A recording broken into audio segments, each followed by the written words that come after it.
New year ദിവസത്തെ വാട്ട ഈറ്റിനിടെ നോക്കിയാലോ. അങ്ങനെ ഐശ്വര്യമായി 12 മണിക്ക് കേക്ക് മുറിച്ചിട്ട് തന്നെ തുടങ്ങി.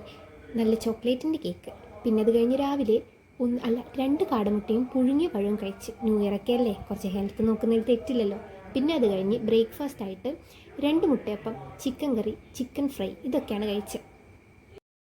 മുട്ടയപ്പവും ചിക്കൻ കറിയും അത് നല്ല ഒന്നൊന്നര കോമ്പിനേഷനാണ്.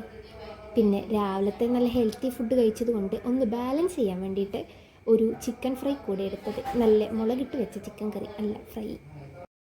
പിന്നെ ഉച്ചയ്ക്ക് ചോറും മത്തങ്ങ കറിയും പിന്നെ അച്ചാറും പിന്നെ അതിൻ്റെ കൂടെ മുളകിട്ട മുള്ളൻ മീൻ കറിയും പിന്നെ കൈപ്പക്ക കൊണ്ടാട്ടവും ഇതൊക്കെയായിരുന്നു ഉച്ചയ്ക്ക് ചോറിന് കഴിച്ചത്.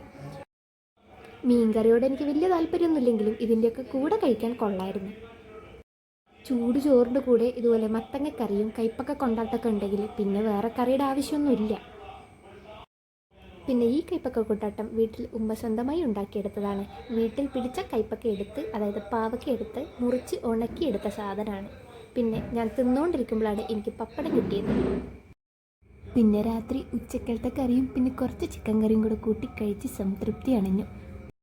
പിന്നെ 2 പപ്പായ പീസും കഴിച്ച് ഹെൽത്തി ആയി തന്നെ ദിവസം